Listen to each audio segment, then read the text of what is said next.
Okay, so here's my part two. I had to do this in two parts because for some reason I can only upload so many minutes of a video. So yeah, as I left off, we came here to Florida. With my second child, like I said, I didn't want to tell him anything because I just didn't see how that would make a difference having a second child for him. And it was not an option as far as whether or not I wanted to get an abortion. I definitely wanted to get an abortion with the second one because I felt like I'm just ruining my life. Like, and then to turn around and have a second one for him is just completely retarded. Like, why would I do that? So I actually went to, I scheduled to have an abortion done. And unfortunately, I didn't have a way there. No ride. A lot of things were just kind of it was becoming problematic, and I just couldn't get to the actual place and do it. So that's how I ended up having a second child for him. And when I did finally tell him that I was pregnant and everything, he was just kind of standoffish. And I mean, I was really hoping, just like every other teen mother, you know, he's going to come around. He's going to eventually see that, you know, it's really no point in us not being together. Now we have a second child. Like, I mean, come on, dude. Like, you got to, at this point, come on. Like, and then what really upset me was he knew exactly what he was doing when he got me pregnant with the second child. Like I said, I was drinking. I was, you know, having a good time. He offered to watch our child, when I told him I was going out. And I think it was just the fact that he wanted to see what I was wearing before I went out. And then also he wanted to see me when I got back. So, and like I said, he was very aware. Like, if anything, I was the one that was drinking. I'm not even familiar with what all happened that night, but I do remember some of the things that went on, and I know that there was relations between the two of us. So, I mean, long story short, I had my second child, and nothing changed. I called him in hopes that things would. And with this guy in particular, he's very, what is the word? He's very calculated in the things that he does and the things that he says. And sometimes he can be very cruel and just very, you know, sadistic in the way that he does things and, you know, treats me, even though I am the one who gave life to both of his children. And I mean, it's been times when I've called him and the girls that he messes with, you know, they'll pick up the phone and say, you know, why are you calling here? Give me grief and everything. And then, you know, days later he'll call on his own and say, you know, I miss you, or, you know, I haven't spoken to you in a while. Some days I do think about us and I wish we could be back together. And, you know, I mean, I get all kind of different, you know, things from him. And it became very upsetting. I mean, I got to the point where I used to wish that he would just die. Like, I used to, you know, seriously think to myself, like, why won't someone come and just take his life? He's worthless to me. And, I think it was because I did not forgive him for a lot of things that he did. It was very hard for me in high school to actually graduate with a child. And, I mean, I barely did it without going crazy. I remember being pregnant in high school, and after we had broken up, we broke up around the time, maybe like when I was 5 or 6 months. And, yeah, about 5 or 6 months. And he would just, you know, I would see him walking around the school, and he would, you know, be talking to girls, and he would see me and he would, you know, get in front of a girl and talk to her and rub on her and all kinds of different, you know, cruel and just sadistic things. He would do things to just try to make me feel like shit.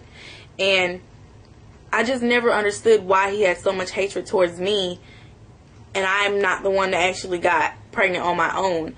He's very, like I said, he's very calculated, and he knows, once he gets into your head and he knows what you will accept, he'll do that. Like, he will literally he will push you to the limit as far as what you'll deal with. And it was very hard to go through that in high school and being pregnant, because your emotions are already crazy because you're a teenager, and then for you to be pregnant on top of, it's crazy. And a lot of times I felt like just, you know, I was gonna die. Like, you know, I just don't know how I can deal with this. And my mother and actually one of my exes really helped me out, really, you know, got me feeling a lot better about things in my situation. And, you know, it was frustrating. And eventually I just got to the point where I accepted it and just, you know, saw that that's just how he was. And he would come by sparingly, like periodically, and see his, you know, daughter, you know, change her diaper, do things here and there. But it was sparingly. Like I said, it wasn't all the time. And on top of that, I graduated and I got my high school diploma, but because I actually had planned on paying my senior fees with a certain amount of money, I took that money and bought a crib for my daughter, and I was not able to walk across the stage for graduation, which really hurt me because I worked really hard. I went to day school and night school to make sure that I graduated on time. So every like Mondays and Wednesdays I would go to day school and night school. So those days I rarely, if ever, saw my daughter. It was really hard to do all those things, and I thought that I was going to at least get the satisfaction of walking across the stage and getting my diploma, but I did not, and it still messes with me to this day because I really felt like that was something that I should have been able to do given all the hard work that I had to do to get my diploma. But I didn't even get to show it off. I didn't even get to experience everything that a normal teenager would that does graduate. So I was really hurt about that, and I told him this, and I was like, you know, is there any way you can try to help me pay my senior fee so that I can walk? But he completely ignored me, and he didn't give a shit. He basically was like, you're graduating, not me. And our birthdays are actually like 5 or 6 days apart, and he was supposed to graduate, but he never did. Of course, he ended up not going to school and dropping out. I think he's got his GED now. He might have just gotten that. But other than that, he just never gave a shit. He just never cared, and he treated me like crap. And it was really frustrating because I felt like I at least owed that.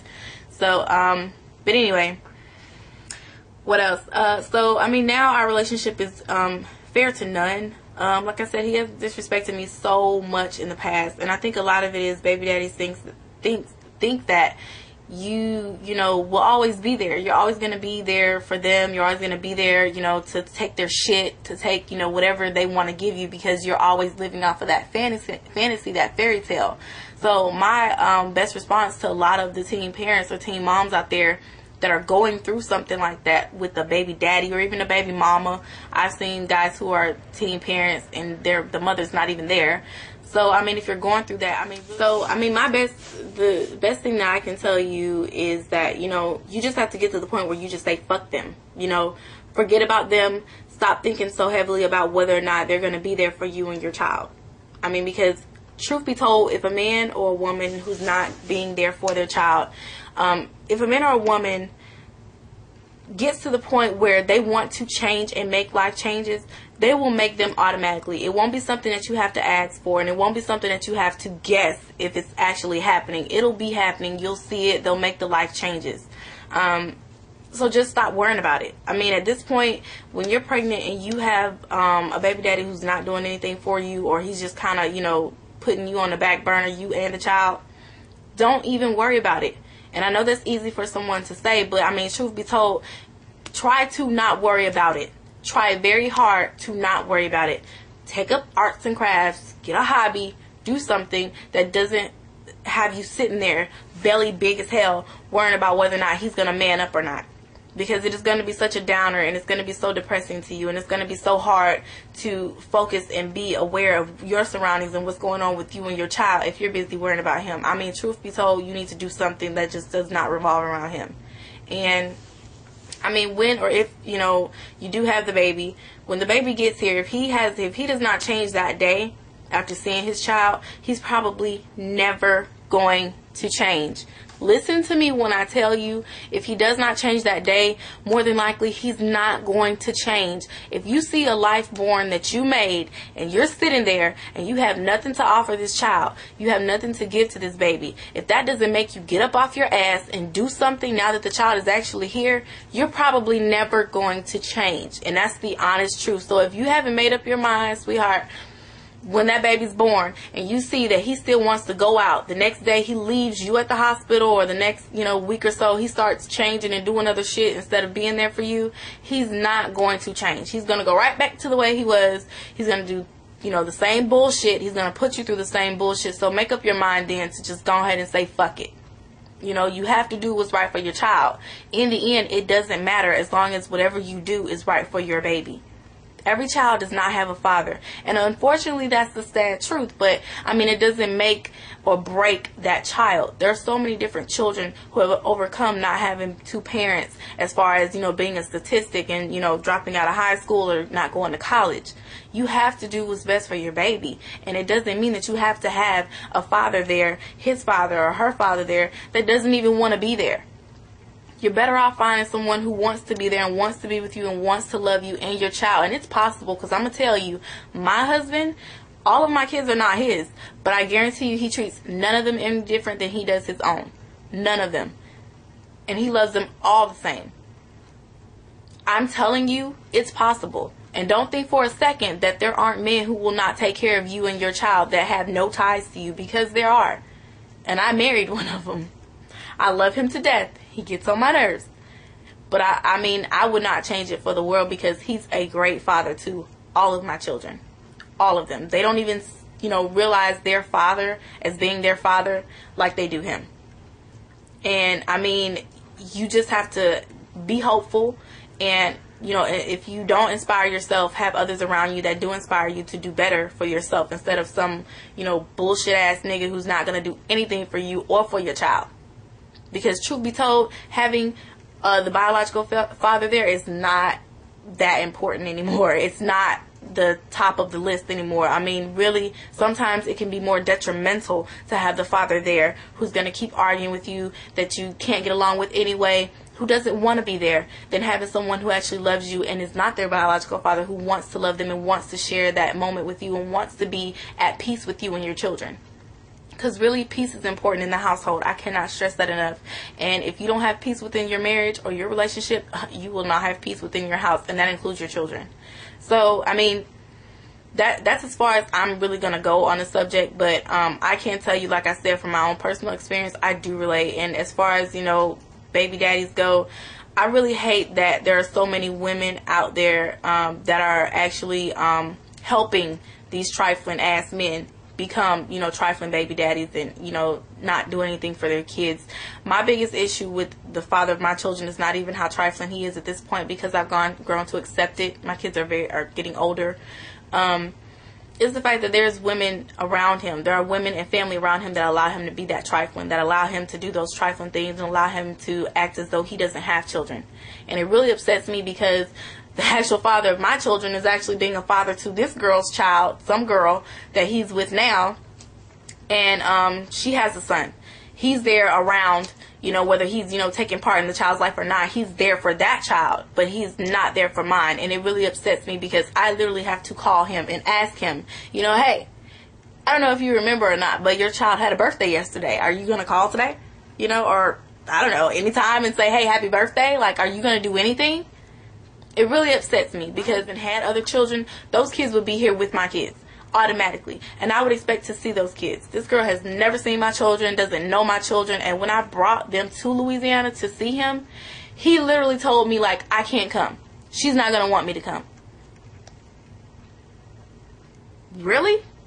Where did they do that at? Like, what woman who's also a mother tells a man that she doesn't want him to see his children? Now, I don't know if this is true or not. Maybe he was lying. But as a woman, and I'm calling you and I'm in town, you should be making sure he gets there to see his children. As a woman, as his woman, that's something you should want to happen. And if you're not with a man who doesn't want to see his children that aren't yours, then something is really wrong with you. You need help, and someone needs to slap the shit out of you, because you're making this world very difficult for independent women such as myself, who have to bust their ass to take care of their children. So whoever you are, if you're watching and you do that, I hate you. I have nothing to say to you. I'm not gonna say that, but I don't like you. Like, you're horrible. You're just wasting time. So yeah, that is my video. I hope you guys enjoy watching me talk about baby daddies and my issues and other people's issues that may be going on. If you do have any questions or comments, or if you would like to subscribe, go ahead and subscribe, and I will see you guys later. Any other videos that I watch, I'll probably do another video about. But yeah, that was my baby daddy video. So I hope you guys got some information, and I hope you had a good time. Talk to you later. Bye.